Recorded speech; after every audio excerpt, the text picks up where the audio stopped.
تسليما. الصلاة والسلام عليك يا سيدي يا رسول الله وعلى آلك وأصحابك يا سيدي يا خاتم النبيين. صدر محفل مقتدر علماء کرام، برادران دین و ملت، عالمی ادارہ نور الاسلام حلقہ شیخوپورہ کے زیر اہتمام درس قرآن و حدیث کی ماہانہ مبارک تقریب سعید ہے، جس میں اللہ رب العزت نے ہمیں حاضر ہونے کی توفیق عطا فرمائی۔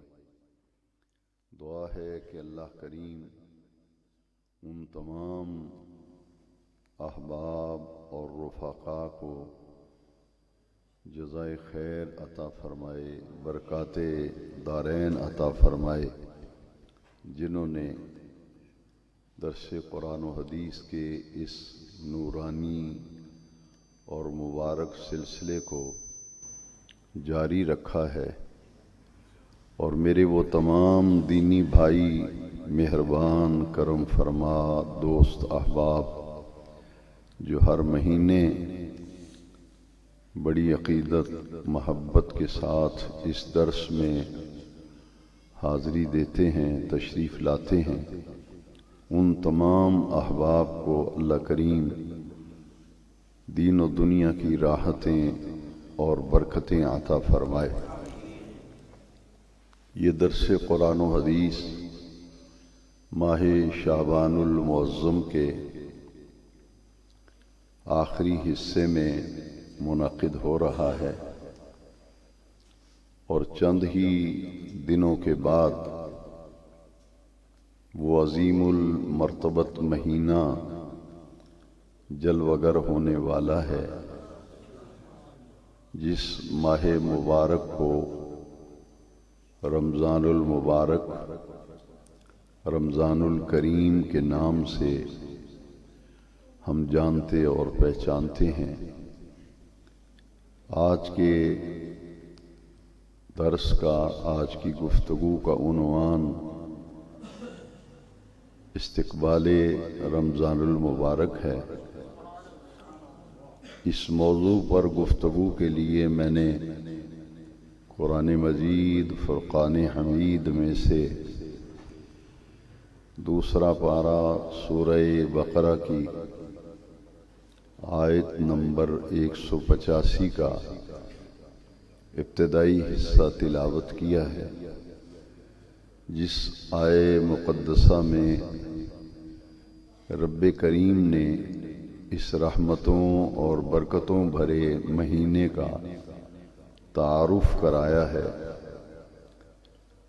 اللہ کریم نے فرمایا شہر رمضان الذی انزل فیہ القرآن۔ عربی میں مہینے کو شہر کہتے ہیں، شہر رمضان۔ رمضان وہ مہینہ ہے انزل فیہ القرآن، جس میں قرآن اترا، نزول قرآن کا مہینہ ہے۔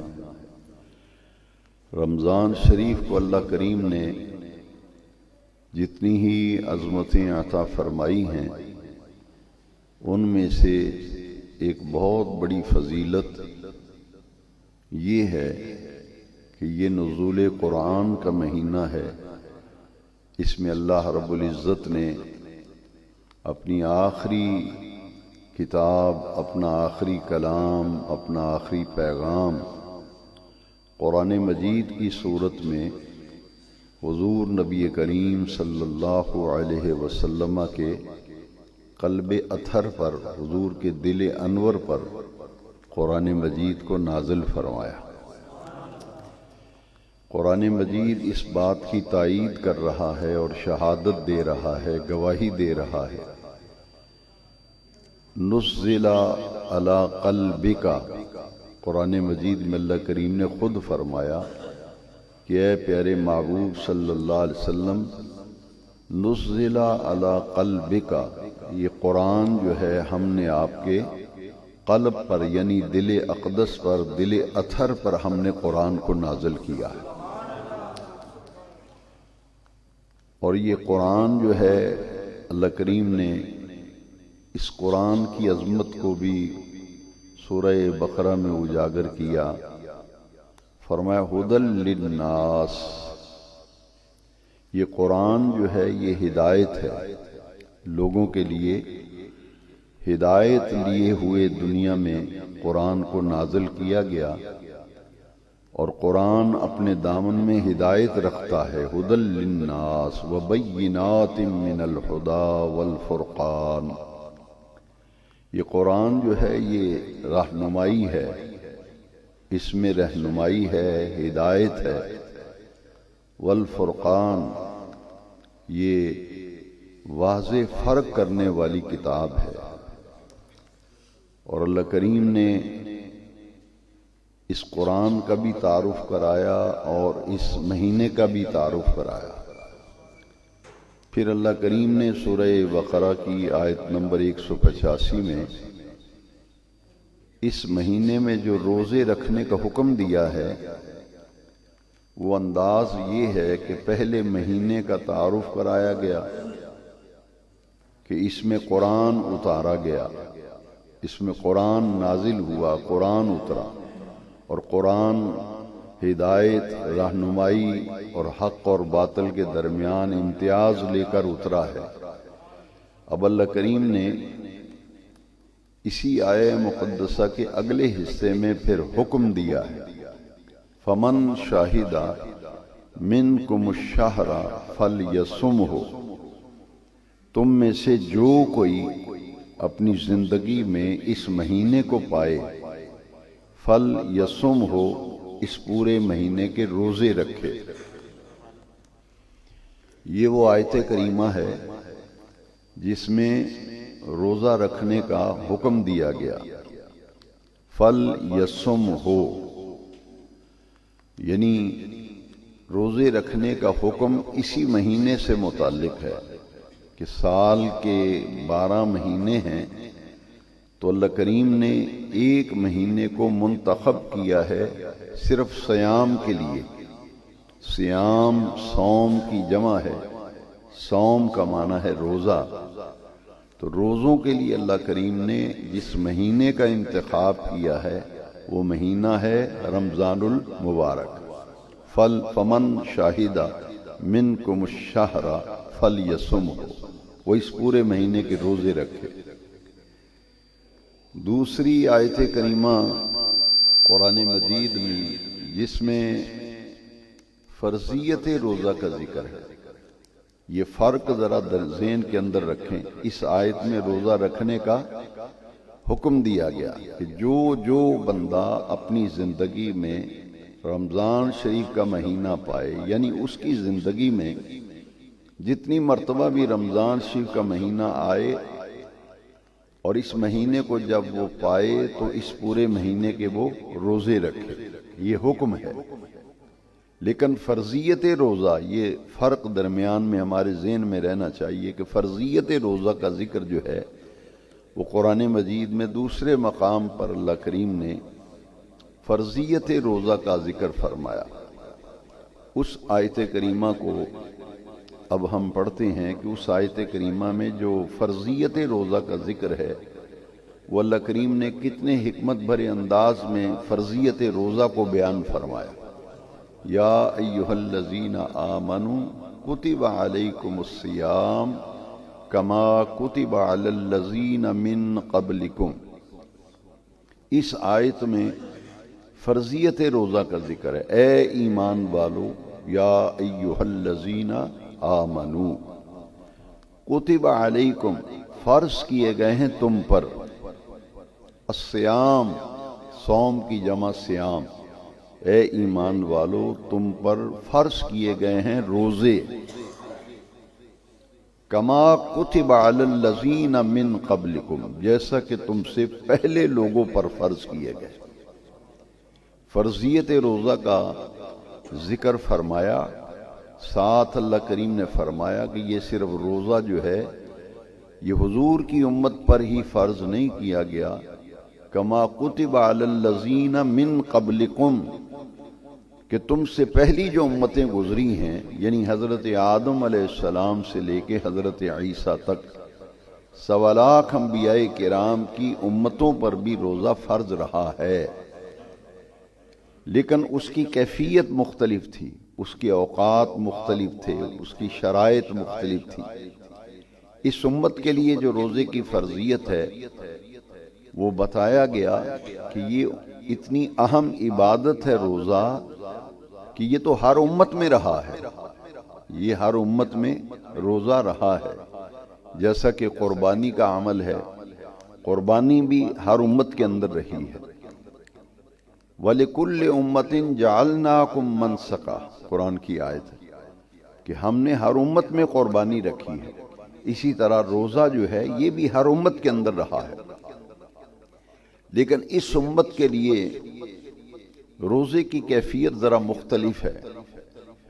روزے کی فرضیت کا ذکر کر کے پھر اللہ کریم نے اسی آیت کے اندر 185 نمبر آیت سورہ بقرہ کی کچھ استثناء بیان فرمایا۔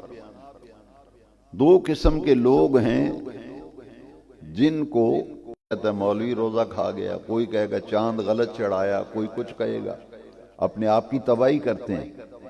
اس سے اندازہ لگا لیں، کوئی کہے گا جی لو جی ایک روزہ مولوی لوگ کھا گئے ہیں، فلاں کھا گیا، کمیٹی کھا گئی ہے۔ میں حیران ہوتا ہوں کہ جب یہ حدیث پڑھتا ہوں میں، کل کتنے رمضان شریف آئے تھے حضور کی ظاہری حیات طیبہ میں؟ 10 سال حضور مدینہ شریف میں رہے، لیکن 9 سال رمضان شریف 29 کا آیا تھا۔ 9 سال رمضان شریف کتنے دن کا ہوا تھا؟ صرف 1 سال 30 کا ہوا تھا۔ لہذا اس میں ہمیں اپنی عقل کے گھوڑے دوڑا کر اپنا نام چاند کے بارے میں نہ آپ کو پتہ نہ مجھے پتہ، گھر بیٹھے بس گالیاں دے رہے ہیں، کبھی کسی کو کبھی کسی کو۔ یہ کسی روزہ کو کھا سکتا ہے کسی کا؟ کیسی یہ بربادی ہے۔ لہذا یہ منفی جو باتیں ہیں نا اپنے ذہن میں، نیگیٹو پہلو، ہماری قوم اس طرف جاتی ہے۔ ہمیشہ کوشش کیا کریں کہ پازیٹیو سوچیں، نیگیٹو سوچ جو ہے بندے کو تباہ کرتی ہے۔ میڈیکلی بھی آپ کسی ڈاکٹر سے رابطہ کریں گے تو وہ بھی آپ کو بتائے گا کہ جب آدمی ہر وقت منفی سوچ رکھتا ہے، ہر معاملے میں نیگیٹو پہلو پیش نظر رکھتا ہے، تو پھر ذہنی خرابی پیدا ہوتی ہے، دماغی امراض کا وہ شکار ہونا شروع ہو جاتا ہے۔ پازیٹیو پہلو پیش نظر رکھیں۔ اس سے بڑی بات میں نہیں کچھ کہہ سکتا۔ اس سے اندازہ لگائیں کہ دین ہمیں کیا کہتا ہے، کیا سکھاتا ہے۔ جب 29 روزے ہوئے نا، 29، تو صحابہ کرام آپس میں بیٹھ کے باتیں کرنے لگے۔ یہ پہلا رمضان شریف تھا جو 29 کا آیا تھا۔ حضور نے باتیں سن لیں صحابہ کی۔ حضور تشریف لا رہے تھے اور صحابہ کہہ رہے تھے کہ آج چاند نظر نہ آتا، کل ہمارا روزہ ہوتا تو ہمارے 30 پورے ہو جاتے، ہمارے روزے 30 پورے ہو جاتے۔ 29 پہ چاند نظر آ گیا، کل عید ہے، ایک روزہ ہمارا رہ گیا، 29 ہوئے ہیں۔ حضور تشریف لے آئے، حضور نے یہ بات سن لی صحابہ کی۔ نبی کریم علیہ السلام مسکرائے اور مسکرا کے فرمایا میں نے سنا ہے تم ایسی ایسی باتیں کر رہے تھے۔ ہاں حضور ہم ایسے کہہ رہے تھے۔ حضور نے فرمایا سنو، اگر 29 کا رمضان شریف آئے گا تو تمہیں پریشان ہونے کی ضرورت نہیں، ثواب تمہارے نامہ اعمال میں 30 روزوں کا ہی لکھا جائے گا۔ بتائیے، یرید اللہ بکم الیسر ولا یرید بکم العسر، قرآن کہہ رہا ہے۔ اور نبی کریم علیہ السلام نے کتنی پیاری خوشخبری سنائی کہ دین رحمت ہے، دین رحمت ہے، اس لیے تمہارے لیے انعام ہی انعام ہے، خیر ہی خیر ہے، برکت ہی برکت ہے۔ تو یہ ہے کہ اگر 29 بھی روزے ہوں گے ثواب میں پورے 30 روزوں کا۔ وَلِتُكْمِلُوا الْعِدَّةَ، یہ گنتی تو پوری کرنی ہے، جس کے روزہ کوئی چھوٹ جاتا ہے، رہ جاتا ہے کسی وجہ سے، تو اس کو پھر روزہ رکھنا چاہیے۔ لیکن یاد رکھیے کئی لوگ جان بوجھ کے روزے نہیں رکھتے اور چھوڑ دیتے ہیں۔ یہ روزہ اتنی اہم عبادت ہے کہ نبی کریم علیہ السلام نے فرمایا جس نے جان بوجھ کر بغیر عذر کے، بغیر شرعی عذر کے، عذر دو ہیں، بیماری اور سفر، دونوں عذر ہی نہیں ہیں، لیکن پھر بھی روزہ نہیں رکھا، اور نبی کریم علیہ السلام نے فرمایا وہ ایک روزہ بھی کسی نے اگر چھوڑا نا، ساری زندگی روزے رکھتا رہے، اس ایک روزے کا بدل نہیں ہو سکتا۔ اتنی اہم ترین عبادت ہے۔ آئیے اب اس روزے کی فرضیت کے بعد جو اگلا پہلو ہے وہ میں آپ کے سامنے رکھنا چاہتا ہوں کہ اس مہینے میں اتنی برکت اور اتنی خیر ہے کہ سال کے 12 مہینے ہیں، ان میں رمضان شریف اتنا عظیم المرتبت اور عظیم الشان مہینہ ہے کہ اس مہینے میں اتنی برکت ہے، اتنی برکت ہے کہ پورے سال ایک فرض ادا کریں گے تو نامہ اعمال میں ایک فرض ہی لکھا جائے گا، لیکن رمضان شریف میں اگر ایک فرض ادا کریں گے تو 70 فرضوں کا ثواب ملے گا۔ فرض ایک ادا کیا ہے، ثواب کتنے فرض؟ 70 فرضوں۔ اور دوسرا پہلو جو ہے وہ اس سے بھی ذرا بلند تر ہے، وہ کیا ہے کہ رمضان شریف کے علاوہ اگر ایک نفل ادا کریں گے تو ایک نفل ہی لکھا جائے گا۔ ایک نفلی نیکی کی، ایک نفل پڑھا تو رمضان شریف کے علاوہ ایک ہی نفل گنا جائے گا، لکھا جائے گا، شمار ہوگا۔ لیکن رمضان شریف کے مہینے میں اگر ایک نفل ادا کریں گے یا ایک نفلی نیکی کریں گے تو اس نفلی نیکی کا ثواب فرض کے برابر ہوگا۔ نفل کا ثواب فرض کے برابر، اور فرض کا اجر 70 فرضوں کے برابر۔ یہاں ایک اور حدیث شریف جو ہے برکات رمضان، کہ یہ برکتوں رحمتوں والا مہینہ اسے ہم کہتے ہیں، کہ نبی کریم علیہ السلام نے فرمایا کہ جس شخص نے رمضان شریف میں عمرہ کیا، جس نے رمضان شریف میں عمرہ کیا، ہمارے ادارے کے 2 بھائی ماشاءاللہ ساتھی، ہمارے دوست، بہت پیارے، ہمارے رفیق سفر، اور اتفاق سے دونوں کا نام علی ہے، ایک میاں علی رضا اور ایک میاں علی مرتضی، دونوں بھائی عمرہ کر کے آئے ہیں ماشاءاللہ۔ یہ آئے ہیں شعبان میں۔ اب یہ شعبان میں جو عمرہ ہے برکتیں بہت ہیں، لیکن جو رمضان شریف میں برکتیں اللہ کریم نے رکھی ہیں وہ پورے سال کے 11 مہینوں میں وہ برکتیں نہیں ہیں جو برکتیں اللہ کریم نے اس رمضان شریف میں رکھی ہیں۔ وہ کیا ہے؟ حضور نے فرمایا جس نے رمضان شریف میں عمرہ کیا وہ ایسے ہے جیسے اس نے میرے ساتھ حج ادا کیا۔ چشم تصور میں ذرا دیکھیں، کوئی معمولی بات ہے؟ پورا سال عمرہ کریں تو عمرہ ہی لکھا جائے گا، رمضان شریف میں عمرہ کریں گے تو نامہ اعمال میں لکھا جائے گا اس نے حج کیا، لیکن ایسا حج کیا جو نبی کریم علیہ السلام کی معیت میں کیا ہے، حضور کے ساتھ۔ یہ اس کی فرضیت، اہمیت ہے۔ اور نبی کریم صلی اللہ علیہ وسلم نے اس مہینے کو 3 حصوں میں تقسیم فرمایا، اور ظاہر بات ہے کہ ہر مہینے میں 3 عشرے آتے ہیں، عشرہ 10 کو کہتے ہیں، یعنی پہلے 10 دن، درمیان والے 10 دن اور آخری 10 دن۔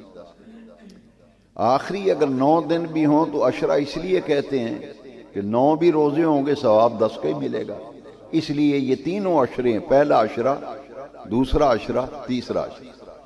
اب دیکھیے کہ اس میں کتنی برکت ہے، پورے سال میں وہ برکت نہیں ملتی جو اس مہینے میں ملتی ہے۔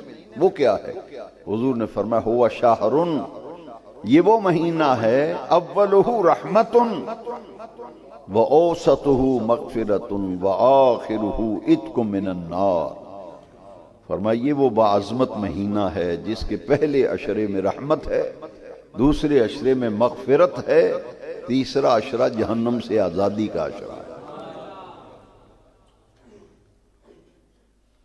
اور اس مہینے میں خاصیت یہ ہے کہ پورا مہینہ خیر و برکت، لیکن جس طرح اللہ کریم نے یہ مسئلہ آپ نے کئی دفعہ علماء سے سنا ہوگا، نہیں سنا تو پہلی دفعہ اگر سنیں گے تو انشاءاللہ مزید تقویت آئے گی ذہن میں۔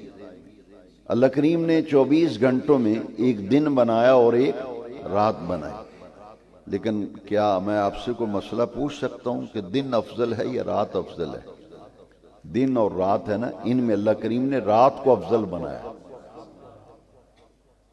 دن اور رات میں فضیلت کس کو ہے؟ رات کو فضیلت، اس لیے کہ رات کا جاگنا اللہ کو بڑا پسند ہے۔ رات کا جاگنا اللہ کو، ہر کوئی جاگتا ہے، کوئی موبائل پہ رات جاگتا ہے، کوئی چوک میں بیٹھ کے تاش کھیلتے رات گزار دیتا ہے، کوئی دوستوں سے گپے مارتے ہوئے رات گزار دیتا ہے، لیکن یہاں رات گزارنے کا کیا مطلب ہے؟ الذین یبیتون لربہم سجدا وقیاما۔ قرآن کہتا ہے کہ رات کو فضیلت اس لیے دی گئی کہ اس میں اللہ نے اتنی برکتیں رکھی ہیں کہ اللہ کے جو مقرب بندے ہیں ان کی راتیں کیسے گزرتی ہیں۔ بات یبی تو رات بسر کرنا، بے نیاز رب فرماتا ہے ان کی راتیں بسر ہوتی ہیں لربہم، اپنے رب کے لیے۔ کوئی کسی دوست کے لیے رات گزارتا ہے، کوئی مال کی حفاظت کے لیے چوکیدارہ کر کے رات گزارتا ہے، کوئی دوستوں کے ساتھ رات بسر کرتا ہے، لیکن ان لوگوں کا محبوبان خدا کا یہ خاصہ ہے الذین یبیتون لربہم۔ بڑا پیارا نقطہ ہے اس آیت مقدسہ میں، ان کی راتیں بسر ہوتی ہیں لربہم، اپنے رب کے لیے۔ دو چیزیں اس آیت میں بیان کی گئیں، ایک یہ کہ اپنی راتیں رب کے لیے بسر کرتے ہیں، اور دوسری بات کیسے بسر کرتے ہیں۔ کیسے بسر کرتے ہیں؟ فرمایا سجدا وقیاما، سجدوں میں اور قیام میں، یعنی ذکر و عبادت میں ان کی راتیں گزر جاتی ہیں، عبادت کرتے ہیں۔ سورہ مزمل اگر پڑھیں آپ، یا ایھا المزمل قم اللیل، کیا پیارے محبوب صلی اللہ علیہ وسلم رات کو اٹھا کیجئے، یعنی رات کی عبادت، رات کا ذکر اتنا محبوب ہے کہ دن کی بجائے رات کو فضیلت دی گئی، اس لیے کہ آپ جانتے ہیں پچھلے مہینے میں معراج شریف گزرا ہے نا، معجزہ معراج، واقعہ معراج، شب معراج۔ یہ معراج شریف پچھلے درس میں نے عرض کیا تھا کہ یہ معراج شریف رات کو واقعہ پیش ہے، سیر معراج رات کو کرائی گئی، دن کو نہیں کرائی گئی، اس لیے کہ رات کو فضیلت دی۔ رات میں اللہ نے اتنی باتیں پوشیدہ رکھی ہیں، کچھ راز ہیں جن کا تعلق رات کے ساتھ ہے۔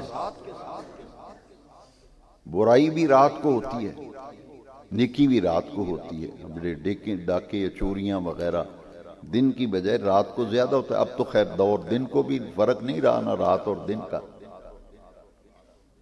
لیکن یہ بات چونکہ ہم آج رمضان شریف کی دن اور راتوں کو سمجھ رہے ہیں تو اتنی برکت ہے کہ اللہ کریم نے دن کی بجائے رات کو فضیلت دی ہے۔ جس طرح کہ ہفتے کے 7 دنوں میں ایک دن چن کر اللہ نے جمعۃ المبارک کا اس کو 7 دنوں پر فضیلت دی ہے۔ ہفتے کے 7 دن بنائے ہیں، لیکن جمعۃ المبارک کا دن 7 دنوں کا سردار ہے۔ اسے حدیث شریف میں کہا گیا سید الایام، دنوں کا سردار، 7 دنوں کا سردار۔ اس لیے اللہ کریم نے درس کا یہ حصہ مزید آپ کی توجہ چاہتا ہے کہ دن کے وقت میں ایک عبادت رمضان میں رکھی گئی، ایک عبادت رات کو رکھی گئی۔ اس مہینے میں 2 عبادتیں خاص ہیں، ایک صیام، ایک قیام۔ صیام اور دن کا صیام ہے، رات کا قیام ہے۔ صیام صوم کی جمع، دن کے وقت میں جو عبادت ہے اس کا نام ہے صوم، روزہ۔ رات کا جو عبادت مقرر کی گئی وہ ہے قیام، یعنی نفل پڑھنا، نماز پڑھنا۔ تو دن کے وقت میں روزہ ہے اور رات کے وقت میں تراویح ہے۔ رات کے وقت میں اس کے لیے عربی میں قیام کا لفظ آیا۔ تراویح تو ہمارے ہاں مستعمل ہے۔ تراویح کیوں رکھا ہے نام؟ یہ تراویح کا لفظی معنی پتہ ہے کیا ہے؟ صلاۃ التراویح، آرام والی نماز۔ صلاۃ التراویح کا لفظی معنی کیا ہے؟ لیکن اب وہ آرام والی نماز نہیں رہی۔ لوگ تو اس مسجد میں نماز ہی شاید چھوڑ دیں، تراویح کے لیے آئیں نا۔ اگر شرعی طریقے سے صحیح دینی جو زاویہ نگاہ ہے اس کے مطابق تراویح پڑھیں تو لوگ شاید بھاگ جائیں، کہیں کہ اتنے تو ٹائم ہی بڑا لیندے۔ اس کا نام ہے آرام والی نماز، تراویح۔ آپ دیکھیں کہ 4 تراویح کے بعد تسبیح جو پڑھتے ہیں، تراویح کی تسبیح پڑھتے ہیں نا، سبحان ذی العزت والعظمت والہیبت والقدرت والکبریاء والجبروت پڑھتے ہیں نا، تو یہ کیوں پڑھتے ہیں؟ یہ اصل ترویحہ ہے۔ 4 تراویح پڑھنے کے بعد ایک ترویحہ کیا جاتا ہے، آرام، کہ تھوڑا سا آرام ہو جائے۔ حالانکہ یہ ہمارے ہاں اس میں بڑی جلدی ہوتی ہے کہ قاری صاحب فٹافٹ پڑھتے جائیں اور تراویح سے 1-پونے گھنٹے میں تراویح سے 40 منٹ میں جان چھوٹ جائے۔ حالانکہ اللہ یہ چاہتا ہے کہ دن کو روزہ رکھیں اور رات کو ایک شخص قرآن پڑھے، تم ہاتھ باندھ کے پیچھے کھڑے ہو جاؤ، چونکہ یہ نزول قرآن کا مہینہ ہے۔ قرآن نازل کیا گیا، اتارا گیا، وہ قرآن پڑھتا جائے۔ سارا دن روزہ رکھنے کی وجہ سے تمہاری روح اتنے اعلیٰ درجے پہ آ جائے کہ قرآن جیسے جیسے پڑھا جائے گا اس کا نور تمہارے دل اور روح میں اترتا چلا جائے۔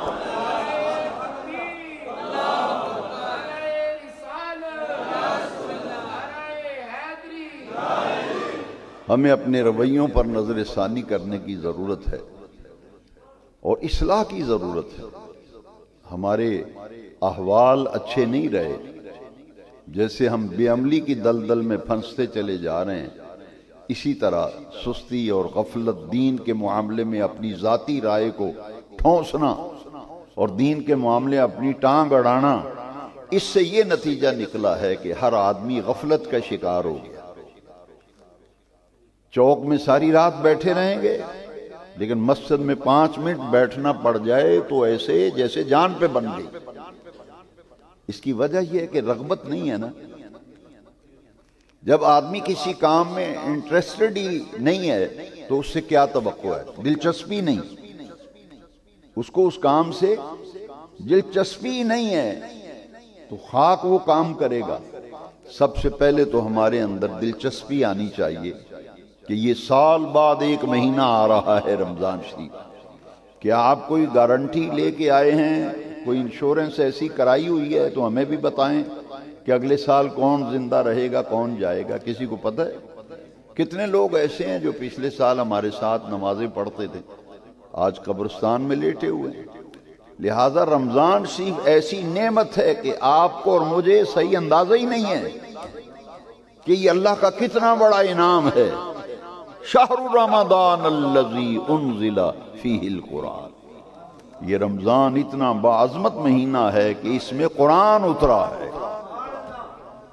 تو میں عرض یہ کر رہا تھا کہ دن افضل ہے یا رات؟ رات کو اتنی فضیلت ہے۔ سورہ الدخان کی پہلی 6 آیتیں پڑھیں نا، سورہ الدخان، حامیم والکتاب المبین انا انزلناہ فی لیلۃ مبارکہ، ہم نے اسے برکت والی رات میں نازل کیا ہے۔ برکت والا دن نہیں فرمایا، برکت والی لیلہ مبارکہ، مبارک رات۔ 30ویں پارے میں سورہ قدر پڑھے، انا انزلناہ فی لیلۃ القدر، ہم نے قرآن نازل کیا ہے قدر والی رات میں۔ لیلۃ القدر کا معنی کیا ہے؟ قدر والی رات۔ تو قرآن تو رات کے وقت نازل ہوا ہے، یعنی رات کی اتنی اہمیت۔ اس لیے اللہ یہ چاہتا ہے سارا سال اپنی من مرضی سے سوئے ہو اٹھے ہو، ایک مہینہ ایسا ہے جو میری مرضی کے مطابق گزارو۔ یہ ہے اصل فلسفہ۔ ایک مہینہ رب یہ چاہتا ہے کہ میرے بندے ایک مہینہ پورے سال میں میرے لیے گزاریں، اور ایسے گزاریں جیسے میں اپنے بندوں کو حکم دیتا ہوں۔ ایمان سے بتائیں، جو روزے دار ہیں، پکے روزے رکھنے والے لوگ، جو سحری کے وقت آپ کھانا کھاتے ہیں اٹھ کے، یہ کوئی کھانے کا وقت ہے؟ بتاؤ، یہ تو گہری نیند کا وقت ہے۔ اللہ والو، اللہ کریم یہ چاہتا ہے کہ لوگوں کو اس وقت کی قدر و قیمت کا پتہ چلے۔ سارا دن اللہ کی نعمتیں کھاتے پیتے ہو، لیکن اللہ کریم نے فرمایا میں نے تمہیں ہر نعمت دی ہے، میری نعمتوں سے استفادہ کرتے ہو۔ طرح طرح کی نعمتیں کھانے پینے کے لیے تمہارے لیے میں نے تخلیق کی ہیں، پیدا کی ہیں، تو کیا میری خاطر تم طیب اور حلال چیزوں کو ایک مہینے کے لیے چھوڑ نہیں سکتے؟ اس لیے رات کا وقت، دن کی صیام، رات کا قیام، دن کو روزہ رکھو، رات کو تراویح پڑھو۔ اس کے لیے ایک ایک حدیث، چونکہ وقت ہی ہمارے پاس اتنا ہوتا ہے، ایک حدیث شریف صیام کے بارے میں اور ایک حدیث شریف قیام کے بارے میں۔ رمضان شریف روزوں پہ آپ بڑی تقریریں بھی سنتے ہیں، لیکن ہر ایک کے بیان کرنے کا انداز الگ ہوتا ہے۔ میں جس طرح سے سمجھانا چاہتا ہوں، میں یہ چاہتا ہوں کہ آپ بڑی توجہ سے ایک ایک بات کو غور سے سنیں۔ آپ کو خود